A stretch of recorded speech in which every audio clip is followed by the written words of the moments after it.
Selamat datang di Wong Rapa 96. Like, share, subscribe.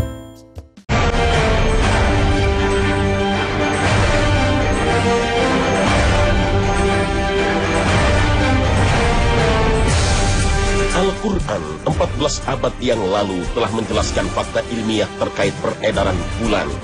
Bahkan mukjizat Rasulullah SAW membelah bulan atas kehendak Allah Subhanahu wa Ta'ala mulai mendapatkan pembenaran secara ilmiah. Fakta-fakta ilmiah tentang bulan yang terurai dengan jelas oleh Al-Quran bahkan membuat para peneliti heran. Begitu detailnya kitab suci Al-Quran mengulas fenomena alam, sekalipun Al-Quran bukan kitab astronomi.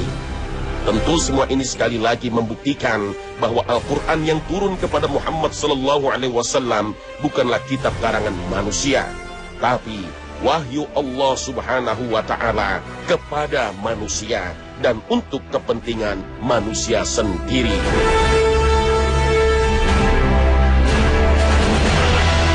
Assalamualaikum warahmatullahi wabarakatuh.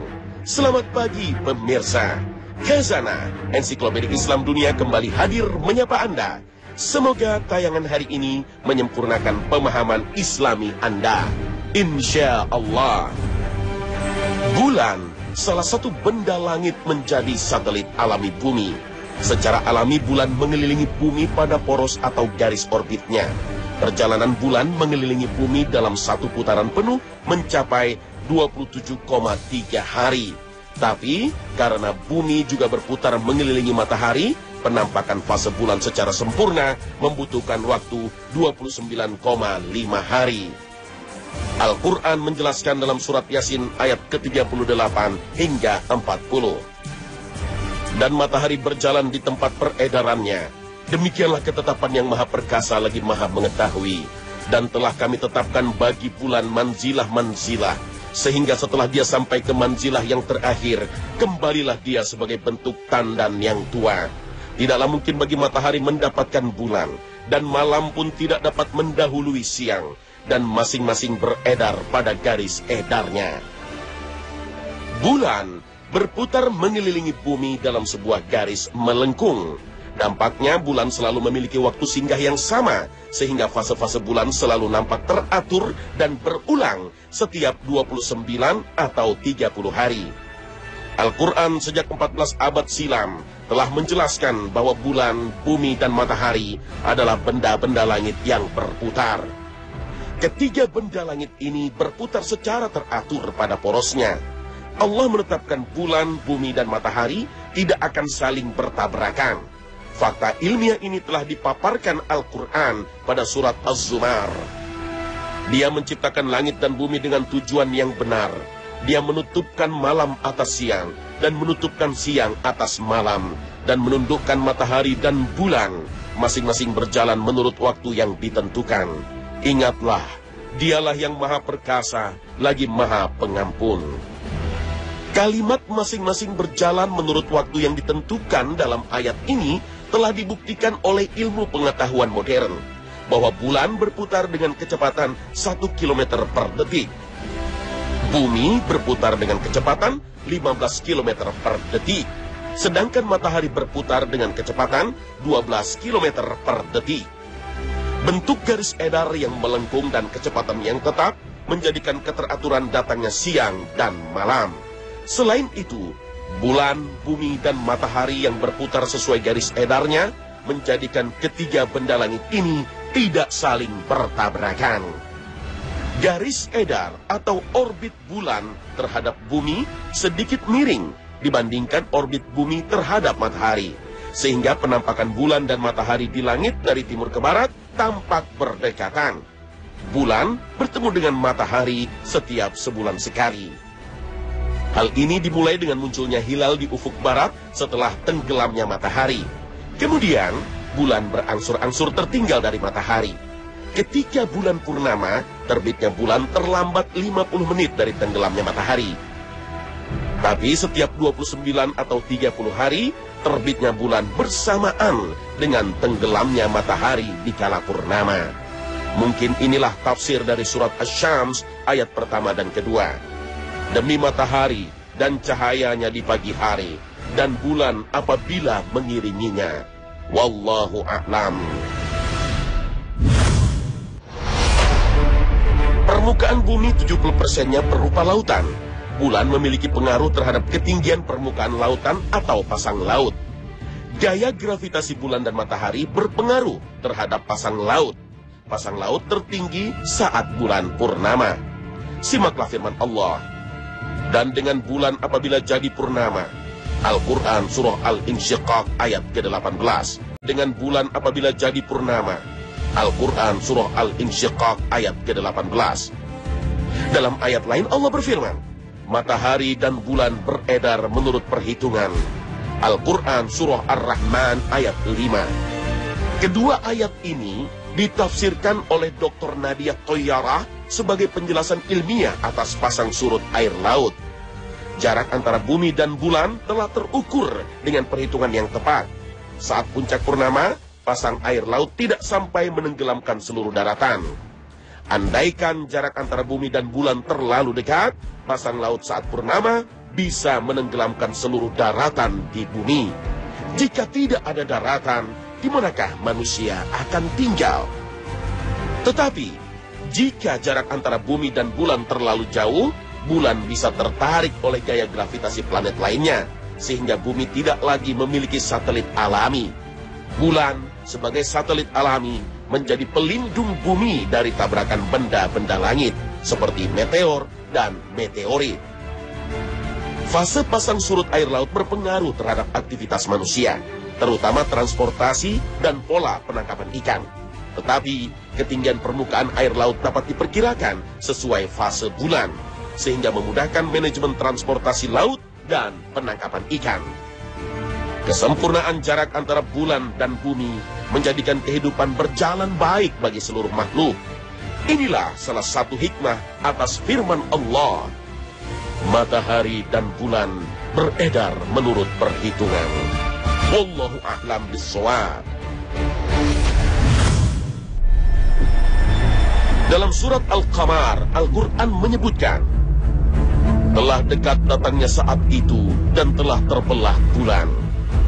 Terbelahnya bulan terjadi pada tahun kelima kenabian. Peristiwa ini terjadi sebelum Nabi SAW hijrah ke Madinah. Saat itu kaum musyrik Quraisy Mekah meminta kepada Rasulullah SAW untuk membuktikan kenabian dirinya dengan cara membelah bulan.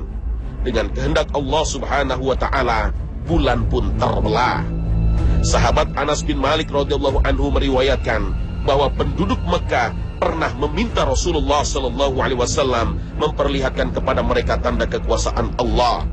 Lalu beliau memperlihatkan kepada mereka bulan terbelah menjadi dua, sehingga mereka melihat celah di antara kedua belahan itu. Sahabat Ibnu Mas'ud radhiyallahu anhu juga meriwayatkan peristiwa terbelahnya bulan. Bulan terbelah menjadi dua bagian pada zaman Rasulullah SAW. Satu belahan terdapat di atas gunung dan belahan lainnya berada di bawah gunung. Lalu Rasulullah SAW bersabda, saksikanlah. Hadis riwayat Bukhari. Tetapi setelah Rasulullah SAW menunjukkan mukjizatnya, kaum musyrik Quraisy tetap kufur, bahkan menuduh beliau sebagai tukang sihir. Dan mereka mendustakan Nabi dan mengikuti hawa nafsu mereka, sedang tiap-tiap urusan telah ada ketetapannya. Al-Quran surah Al-Qamar ayat 2 dan 3. Penolakan kaum kafir Quraisy untuk beriman kepada Allah dan Rasulnya, sekalipun telah ditunjukkan mukjizat dari Allah Subhanahu wa Ta'ala, dikisahkan dalam hadis riwayat Tirmizi. Bulan pernah terbelah di zaman Nabi SAW hingga menjadi dua bagian. Yang satu di atas gunung ini dan yang lain di atas gunung ini. Mereka orang-orang kafir berkata, Muhammad telah menyihir kita. Sebagian lain di antara mereka berkata, seandainya ia telah menyihir kita, niscaya ia tidak mampu menyihir semua manusia.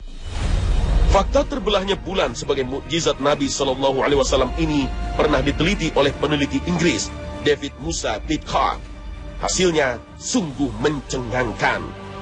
David merujuk perkataan para astronom yang menunjukkan adanya celah melengkung dan panjang di bebatuan bulan.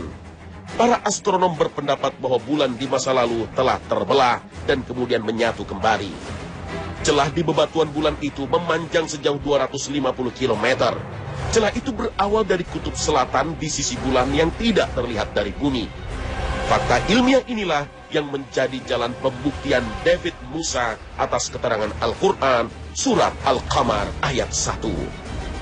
Ternyata apa yang disebutkan Al-Quran 14 abad silam dibuktikan kebenarannya oleh ilmu modern. Fakta inilah yang menghantarkan David Hitchcock menerima hidayah Allah Subhanahu wa Ta'ala dan karenanya menjadi seorang Muslim. Dan karenanya menjadi seorang Muslim.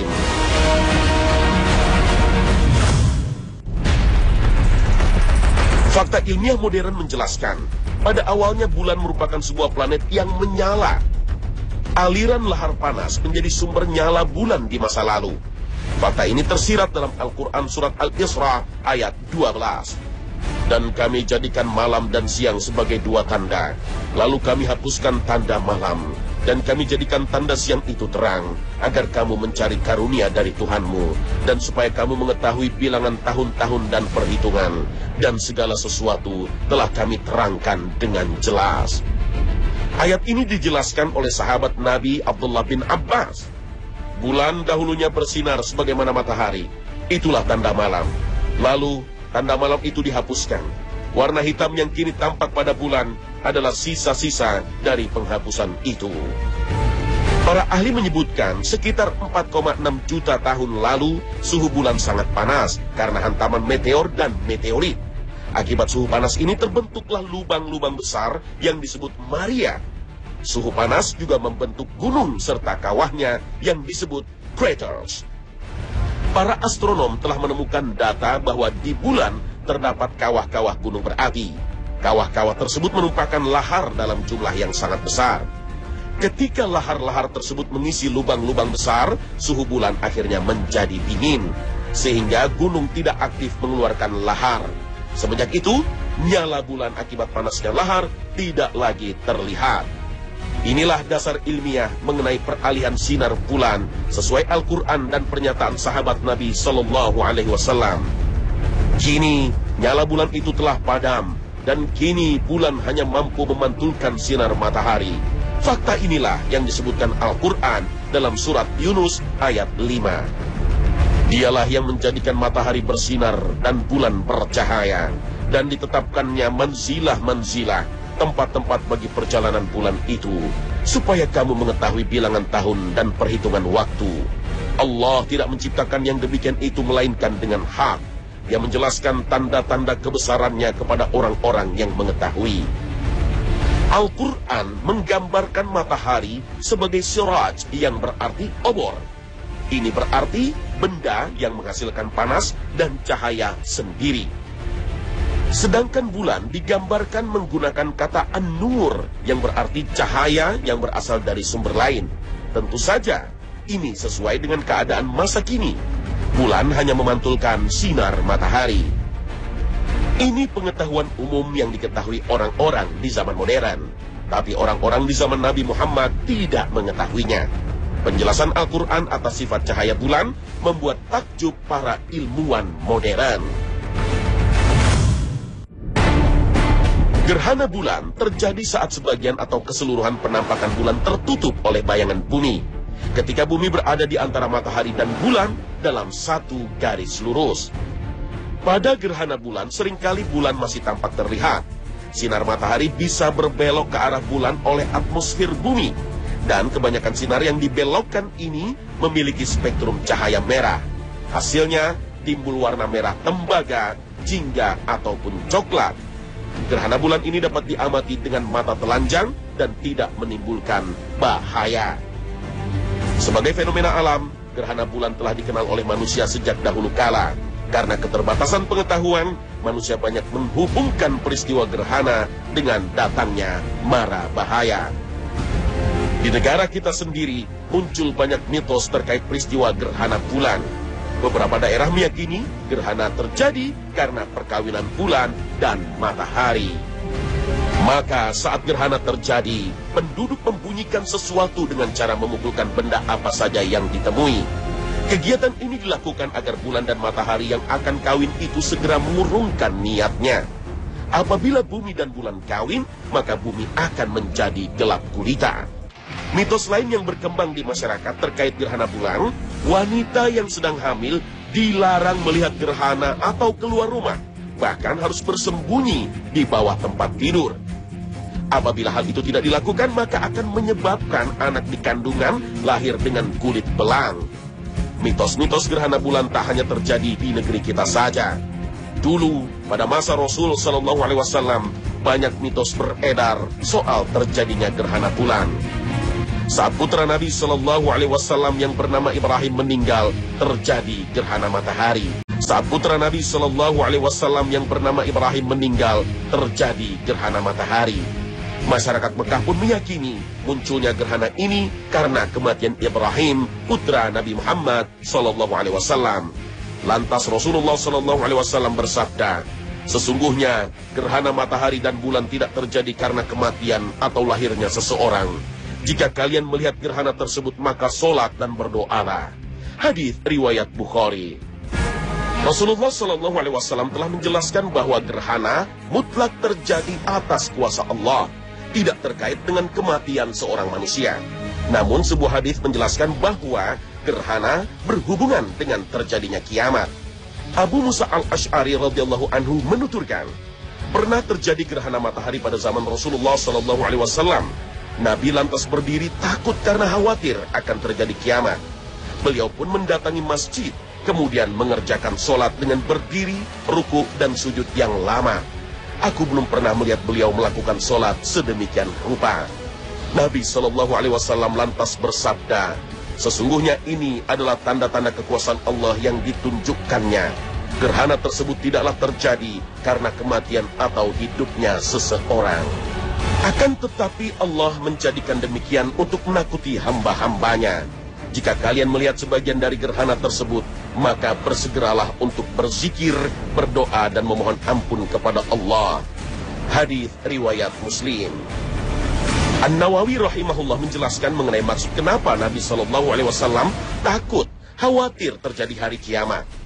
Beliau rahimahullah menjelaskan, gerhana merupakan tanda yang muncul sebelum tanda-tanda kiamat, seperti terbitnya matahari dari barat atau keluarnya Dajjal. Hendaknya seorang mukmin merasa takut kepada Allah, khawatir akan tertimpa azabnya. Oleh karena itu Rasulullah Shallallahu Alaihi Wasallam menganjurkan agar umatnya melakukan sholat saat gerhana terjadi. Jika kalian melihat kedua gerhana, yaitu gerhana matahari dan bulan, bersegeralah menunaikan sholat. Hadis riwayat Bukhari. Aisyah radhiyallahu anha menuturkan bahwa pada zaman Nabi Shallallahu Alaihi Wasallam pernah terjadi gerhana matahari. Beliau lalu mengutus seseorang untuk memanggil jamaah dengan as-sholatu jami'ah. Mari kita lakukan sholat berjamaah. Orang-orang lantas berkumpul. Nabi lalu maju dan bertakbir. Beliau melakukan 4 kali ruku dan 4 kali sujud dalam 2 rakaat. Hadis riwayat Muslim. Aisyah radhiyallahu anha juga menjelaskan tata cara sholat gerhana. Beliau bangkit dan mengimami manusia. Beliau memanjangkan berdiri, kemudian ruku dan memperpanjang rukunya. Kemudian beliau berdiri lagi dan memperpanjang berdirinya, namun lebih singkat dari berdiri yang sebelumnya. Kemudian beliau ruku kembali dan memperpanjang rukunya, namun lebih singkat dari ruku yang sebelumnya. Beliau kemudian sujud dan memperpanjang sujudnya. Pada rakaat berikutnya, beliau mengerjakannya seperti rakaat pertama. Lantas, beliau beranjak usai mengerjakan sholat tadi, sedangkan matahari telah nampak. Hadis riwayat Bukhari. Berdasarkan hadis ini, sholat gerhana terdiri atas 2 ruku dalam setiap rakaat, dan disunahkan membaca ayat-ayat yang panjang. Sahabat Ibnu Abbas radhiyallahu anhu menjelaskan dalam sholat gerhana, Nabi Shallallahu Alaihi Wasallam membaca surat Al-Baqarah. Dari hadis Aisyah juga bisa dipahami bahwa sholat gerhana tidak disyaratkan azan dan iqamah. Solat ini juga disunnahkan bagi wanita. Hal ini dipahami dari kisah Asma binti Abu Bakar yang mendatangi Aisyah radhiyallahu anha saat terjadi gerhana. Saat kaum muslimin melakukan sholat gerhana dan Aisyah radhiyallahu anha turut serta di dalamnya. Aku bertanya, kenapa orang-orang ini? Aisyah mengisyaratkan tangannya ke langit seraya berkata, Subhanallah, Maha Suci Allah. Saya bertanya, tanda gerhana? Aisyah lalu memberikan isyarat untuk mengatakan iya. Hadis riwayat Bukhari.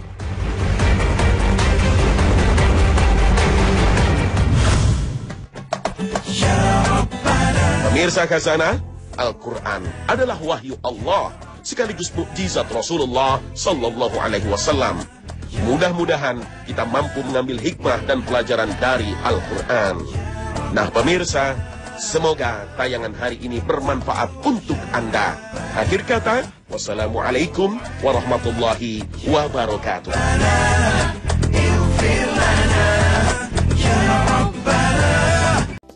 Terima kasih telah menonton. Like, share, subscribe.